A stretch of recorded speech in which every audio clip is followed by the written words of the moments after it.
The name Issei Sagawa sends chills down the spines of many. He is better known as the Kobe cannibal.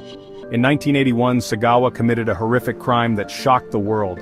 He murdered and cannibalized a fellow student in Paris. The details of his crime are deeply disturbing. The case sparked international outrage and debate.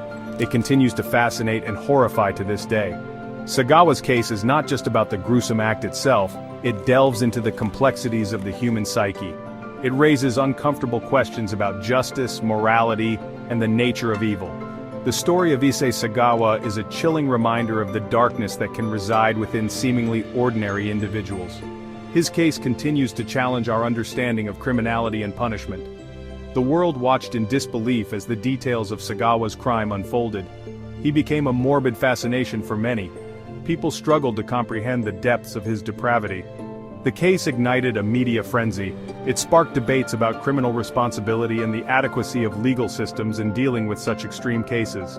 Sagawa's story is not for the faint of heart. It is a chilling tale of obsession, violence, and the dark side of human nature. His actions left an indelible mark on the world. The case continues to spark discussion and debate decades later. Issei Sagawa was born in Japan in 1949. His early life appeared to be privileged. He grew up in a wealthy family. His father was a successful businessman. However, beneath the surface of normalcy lay a darkness that would later consume him. From a young age, Sagawa harbored disturbing fantasies. He was plagued by thoughts of cannibalism. He would later describe these thoughts as obsessions that he could not control. His fantasies intensified as he grew older. They began to manifest in disturbing behaviors. Sagawa excelled academically. He was a bright student. He pursued higher education, eventually moving to Paris in 1981. He enrolled at the Sorbonne University. He was studying English literature. It was in this setting, far from his home in Japan, that his dark fantasies would culminate in a horrific act of violence. His move to Paris did not quell his disturbing thoughts. Instead, they seemed to intensify in the unfamiliar environment. He felt increasingly isolated and alienated. His fantasies grew more vivid. He began to obsess over a fellow student. This obsession would have tragic consequences. On June 11, 1981, Issei Sagawa's dark fantasies turned into a horrifying reality. He invited his classmate Renee Hartevelt, a 25-year-old Dutch student, to his apartment. He lured her under the pretense of working on a poetry project. However, his intentions were far more sinister. Inside his apartment, Sagawa shot Hartevelt in the back of the neck with a rifle. He then spent the next 3 days carrying out his gruesome fantasies. He cannibalized parts of her body. He photographed and videotaped his acts. The details of the crime are too graphic to describe in full. They stand as a testament to the depths of his depravity. After 3 days, Sagawa attempted to dispose of Hartevelt's remains. He stuffed her dismembered body into 2 suitcases. He then tried to dump the suitcases in the Bois de Boulogne, a large park on the outskirts of Paris. However, his efforts were thwarted. Witnesses observed his suspicious behavior and alerted the authorities. The police arrived at the scene. They discovered the suitcases containing Hartevelt's remains. Sagawa was quickly apprehended. He was arrested and taken into custody. The discovery of the crime sent shockwaves through Paris and the world. Following his arrest, Issei Sagawa confessed to the murder and cannibalization of Renee Hartevelt. His confession was chillingly detailed. He expressed no remorse for his actions. Instead, he seemed detached and almost clinical in his description of the crime. His confession sent shockwaves through the French justice system. Sagawa underwent a series of psychiatric evaluations. Experts were tasked with determining his mental state at the time of the crime. Their findings were complex and somewhat contradictory. Some experts concluded that Sagawa was suffering from a severe personality disorder. They believed he was driven by uncontrollable urges. Others argued that he was aware of his actions and therefore criminally responsible. The trial of Issei Sagawa began in 1983. It was a highly publicized affair. The media followed every development closely. The public was captivated by the gruesome details of the case and the unsettling demeanor of the defendant. The trial centered around Sagawa's mental state and whether he could be held accountable for his actions. The French court ultimately ruled that Issei Sagawa was legally insane. They determined that he was not fit to stand trial. He was deemed a danger to society. He was ordered to be held indefinitely in a mental institution. The ruling sparked outrage among many who believed that Sagawa should have faced murder charges. In 1984, Issei Sagawa was deported back to Japan after spending 15 months in a French mental institution. French authorities decided he should be in the care of his home country. In Japan, Sagawa was admitted to a mental hospital in Tokyo. He underwent psychiatric evaluation and treatment. In 1986, Japanese authorities controversially released him, sparking international outrage. They argued he no longer posed a threat to society. The decision was based on Japanese psychiatrists' findings. They determined Sagawa's actions were due to cultural differences, not mental illness. His release caused public outcry in Japan and France.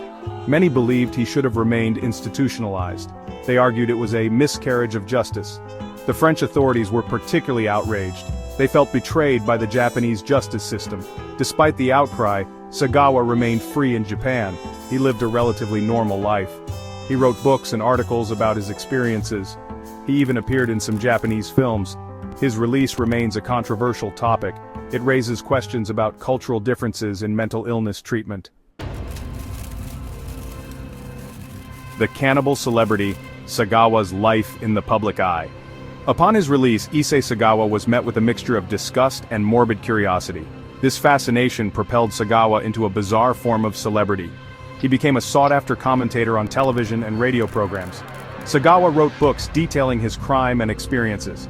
He even starred in Japanese films, often typecast as a creepy character. His willingness to capitalize on his infamy was met with widespread criticism. Many saw it as disrespectful to Renée Hardevelt's memory.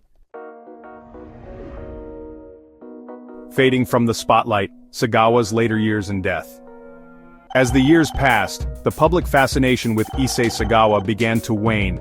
His media appearances became less frequent. The controversy surrounding his case slowly faded from public memory. He continued to live a relatively quiet life in Japan, supported by his family and a small group of followers who remained captivated by his story. In his later years, Sagawa suffered from a series of health problems, including a stroke that left him partially paralyzed.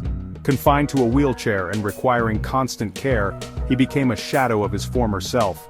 The once notorious cannibal retreated further into obscurity, his notoriety a fading echo of a dark chapter in his life. Issei Sagawa died on November 24, 2022, at the age of 73. His death was attributed to complications from pneumonia. His passing was met with mixed reactions. Some saw it as a quiet end to a life marked by darkness and controversy. Others felt a sense of relief that the man who had committed such a horrific act was finally gone. Despite his death, the legacy of Issei Sagawa continues to linger. His case remains a subject of fascination for criminologists, psychologists, and cultural commentators alike. It serves as a chilling reminder of the complexities of human nature and the enduring questions surrounding justice, morality, and the nature of evil. A legacy of unease, the enduring impact of Sagawa's case. The legacy of Issei Sagawa is a complex and unsettling one. His case continues to spark debate and controversy, raising uncomfortable questions about the legal system, cultural differences in the perception of mental illness, and the ethics of profiting from notoriety gained through horrific acts. One of the most significant impacts of Sagawa's case was the strain it placed on French-Japanese relations. The French government's outrage at his release was palpable. It highlighted the vast differences in legal systems and cultural attitudes towards criminal responsibility and mental illness.